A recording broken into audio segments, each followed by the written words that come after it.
Good evening and welcome to Primetime. I'm Jesse Waters. Take a look at what is happening today, because history is repeating itself, and ancient China is on fire. We start with an exploding border crisis, a plunging economy, and a central administration completely losing its way in Luoyang. And guess what happens next? That's right, the people have had absolutely enough. A guy named Zhang Zhu shows up, calling himself the great good teacher. Sounds a lot like those self-proclaimed experts on the leftist media today. And he starts a massive campaign. He tells millions of impoverished peasants out there, hey, the blue sky is about to fall, and it's time for a yellow sky to rise. So we get the Yellow Turban Rebellion. Millions of people wrap yellow scarves around their heads, arm themselves with hoes, shovels, and sticks, flood the streets, burn down government offices, and overthrow corrupt officials. That wasn't a peaceful protest, ladies and gentlemen. That was a full-scale riot that tore an empire apart. The Han court, already weakened and paralyzed by infighting, completely panics. They don't know what to do. So they make the single biggest fatal mistake in history. They call a strong man from the border to come into the capital and restore order. Enter Dong Zhuo. This guy is a general from the Xiliang region, big, ruthless, and completely indifferent to diplomatic rules or constitutions. When Dong Zhuo marches into Luoyang with his fierce army, he doesn't just crush the rebellion, he takes over the whole capital. He looks at the young emperor and says, "You're fired," then personally installs a new puppet of his own choosing. Dong Zhuo manipulates the entire court, poisons the Empress Dowager, lets his soldiers plunder the palace, and turns the capital into a literal war zone. The politicians in Luoyang thought they could use an outsider to keep their seats, but in the end, they brought home a tyrant who destroyed the system. What we are seeing in this era is not just a dry history lesson in a textbook. It is a warning sent straight from the past. When the ruling elites are too detached from reality, when they ignore the pain of working people, the yellow turban of resentment will rise. And when that system collapses, guys like Dong Zhuo will always be waiting in the wings to step in and seize absolute power. Buckle up, because this chaos is just the beginning of a long drama series called The Three Kingdoms. And the story gets even crazier, because when a tyrant like Dong Zhuo turned the capital into his personal playground, the worldview of the Luoyang elite completely shattered. They realized they had invited a wolf into the house. So an alliance of 18 warlords was formed, which sounded grand, like a coordinated bipartisan committee to save the country, but was actually just a bunch of selfish politicians and generals, each with their own schemes to climb to the highest seat of power. Leading this so-called Justice League was Yuan Shao, a wealthy playboy from an illustrious family of 4 generations of top officials. The kind of guy you'd see on the cover of trendy magazines, but knew absolutely nothing about actual warfare. They marched their troops to the gates of the capital, raising their flags of rebellion with great flashiness. But Dong Zhuo wasn't worried at all. Why? Because this tyrant possessed an ultimate secret weapon, a bodyguard named Lu Bu. Let's talk about Lu Bu for a moment. This guy was towering, heavily muscled, rode the red hare horse, wielded the sky piercer halberd, and was basically the strongest man in the world at the time. Lu Bu went to the front lines, looked at the warlord alliance, and wiped out their generals as if he were playing a video game. No one could touch him. Yuan Shao's alliance was completely paralyzed and began to argue, blaming each other in the media of that era. But then, 3 men nobody expected stepped out of the shadows. They had no noble background, no money, only an oath of brotherhood sworn in some romantic peach garden. Liu Bei, a straw mat weaver and shoemaker who always claimed royal descent, along with his two sworn brothers, Guan Yu and Zhang Fei. At the fateful Battle of Hulao Pass, these three brothers charged straight at Lu Bu. It was an earth-shattering battle, 3 against 1, and they actually forced that undefeated god of war to turn his horse around and retreat. That was the exact moment history changed. But Dong Zhuo was no fool. Seeing the unfavorable situation, he pulled a scorched earth tactic. He ordered the burning of the entire beautiful capital of Luoyang to the ground, forcing millions of citizens to migrate in misery and moving the capital to Chang'an.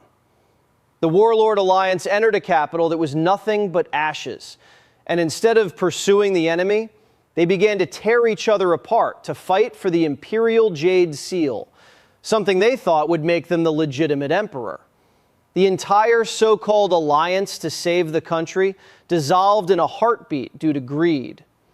In the end, what brought down Dong Zhuo was not the military, nor the mainstream politicians, but a highly dramatic beauty trap plot featuring Diao Chan, one of the 4 legendary beauties. They used love and jealousy to drive a wedge into the adoptive father-son relationship between Dong Zhuo and Lu Bu, causing Lu Bu to turn his halberd and stab his own foster father to death right in the middle of the imperial court. Dong Zhuo vanished, but order never returned.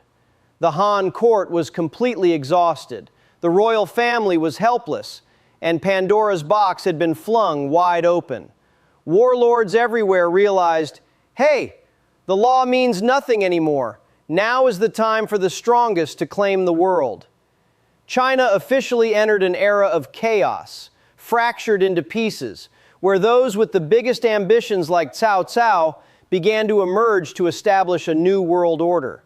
Hold on to your seats, because the real Game of Thrones has only just officially begun.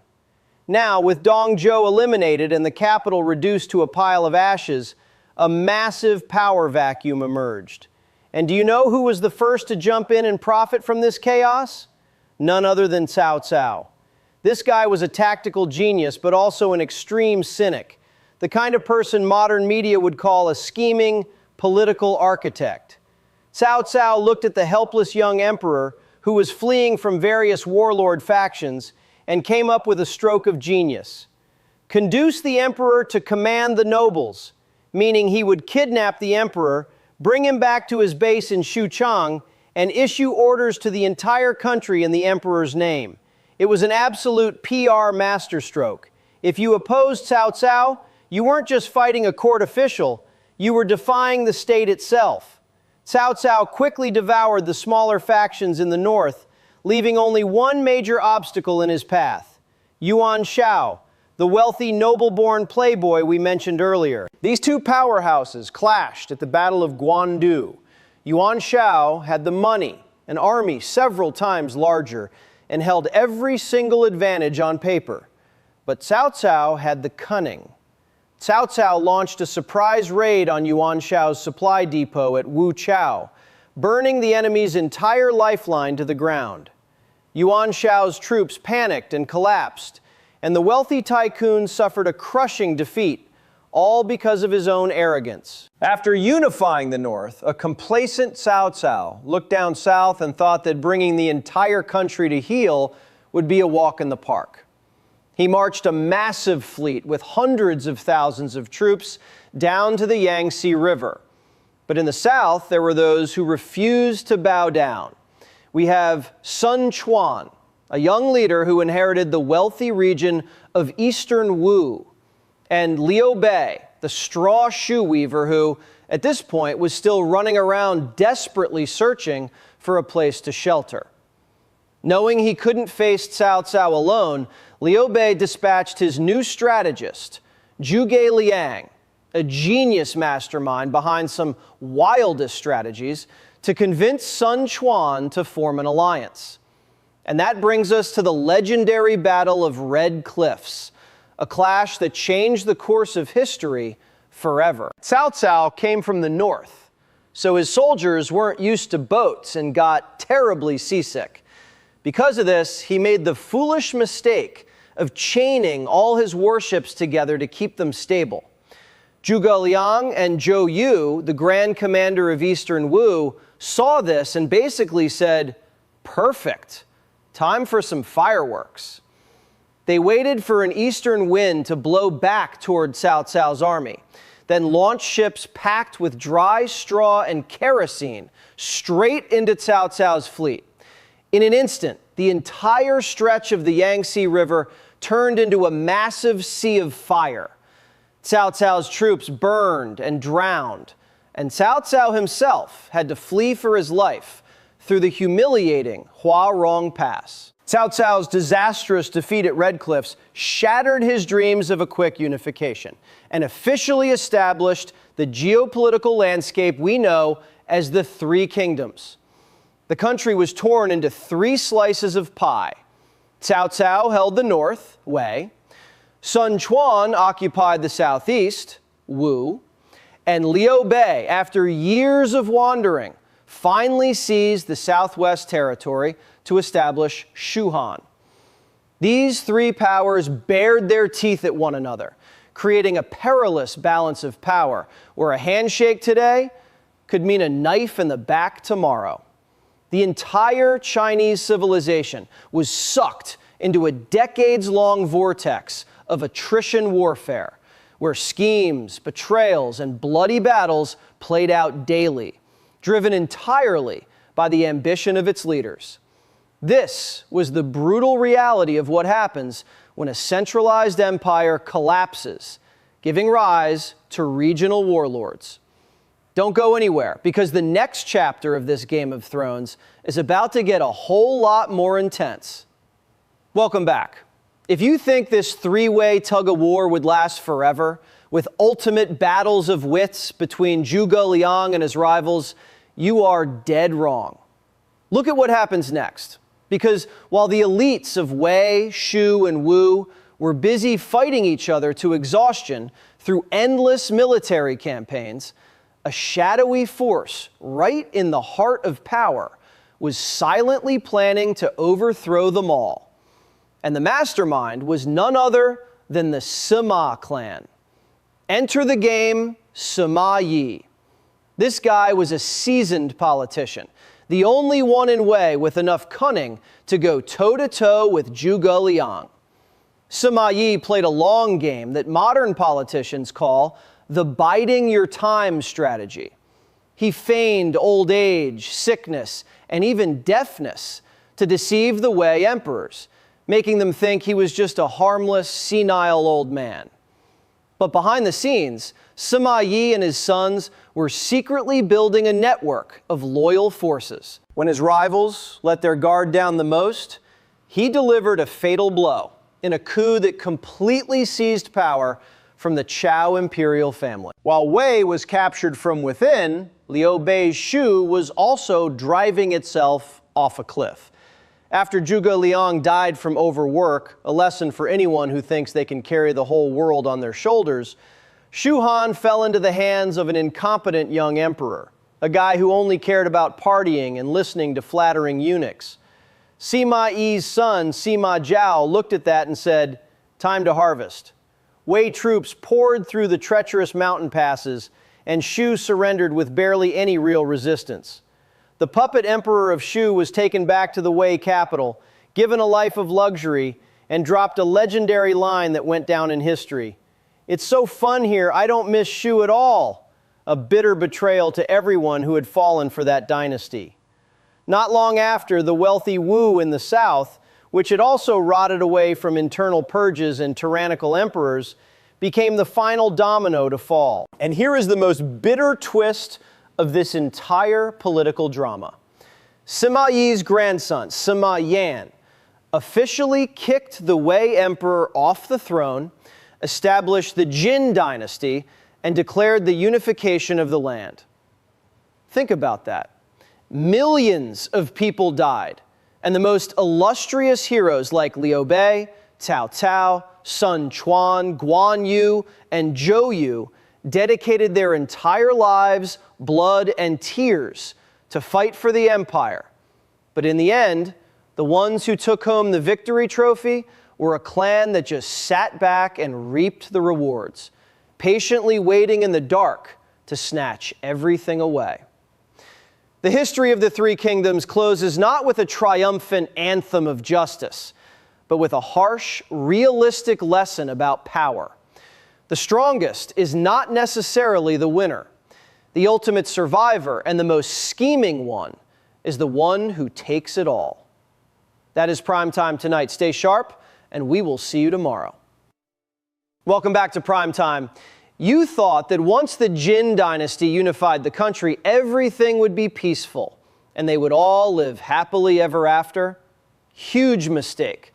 Just look at what happened right after. Because the Sima clan just proved to the entire world that seizing the throne through schemes and trickery is one thing, but governing a nation with integrity is a completely different story. When you build an empire on a foundation of betrayal, that gene of betrayal passes straight into the bloodline of your successors. The unifying emperor, Sima Yan, after sitting on the throne, what was the very first thing he did? Instead of strengthening the nation's lifeblood, he indulged in a lavish and decadent lifestyle, selecting thousands of beautiful women for his harem, and worst of all, carving up the land to grant kingships to all his relatives in the clan, just to secure his own seat. That was the perfect recipe for a systemic disaster. And that disaster erupted the moment Sima Yan closed his eyes and passed away. The throne was handed down to his son, an intellectually disabled emperor, famously known for his foolish question upon hearing that the people were starving to death due to a lack of rice. Why don't they eat minced meat? A central government with a puppet at the pinnacle of power and a malicious empress manipulating things from behind triggered the fuse for one of the most horrific internal wars in history, known as the War of the Eight Princes. 8 princes of the Sima clan, possessing their own private armies thanks to the previous flawed policy, tore into one another, utilizing the most brutal tactics to scramble for the regency. They burned down the capital, slaughtered each other, and completely exhausted the country's resources in just a few short years. But the price to pay for the selfishness of the Jin dynasty's elite did not just stop at a clan civil war. While the princes were busy assassinating one another in the Central Plains, the nomadic tribes on the northern borders, who had been oppressed and despised by the imperial court for centuries, looked at the capital and said, "The opportunity has come." They poured across the border like a flash flood. These were no longer the tactical battles of the Three Kingdoms period, ladies and gentlemen. This was a mega catastrophe called the Uprising of the Five Barbarians. The tribes rushed in, seized the north, burned down the capital of Luoyang once again, and captured the Jin emperor alive. The entire Jin dynasty had to pack up and flee for their lives south of the Yangtze River to seek refuge, leaving half the country to plunge into a dark age that lasted for nearly 3 centuries. Look at this big picture and reflect. It began with the cries for help from the abandoned yellow turban peasants, led to the rise of the tyrant Dong Zhuo, passed through the bloody battles of wits in the Three Kingdoms era, and ended with the humiliating collapse of a scheming political capitalist clan. History went in a perfect circle to prove a harsh truth. When rulers only care about special interests, when the legal system is trampled upon and power is manipulated by backstage conspiracies, the price to pay is always the blood of the people and the collapse of an entire civilization. That is the whole story for tonight. I'm Jesse Waters. Keep your eyes wide open, and I will see you tomorrow night. Welcome back. If you thought the Dark Ages following the Jin dynasty's flight were the peak of chaos, fasten your seatbelts because this next chapter is taking you on a roller coaster ride called the Northern and Southern Dynasties. an era where politics had no boundaries, no rules, and dynasties changed faster than the weather. Just look at what was happening in the South, where the remnants of the Jin established what they called the Eastern Jin.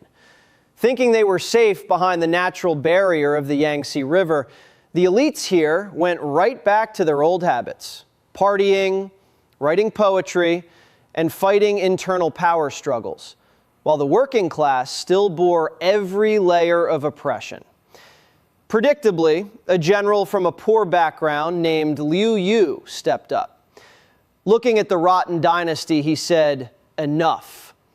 He kicked out the last Jin emperor and established the Song dynasty, triggering a chain of short-lived southern regimes. But in the north, things were 10 times crazier. Nomadic tribes constantly fought and destroyed one another until the Northern Wei, a massive powerhouse, unified the entire northern region. The ironic part? Once seated on the Central Plains throne, the Northern Wei emperors realized they couldn't govern a massive nation with a lifestyle on horseback. So they launched a radical campaign of Sinicization, forcing their own people to wear Han clothing, speak the Han language, and abandon their own roots. This extreme cultural and PR move faced violent resistance from their own frontier generals, causing the North to rip itself apart all over again.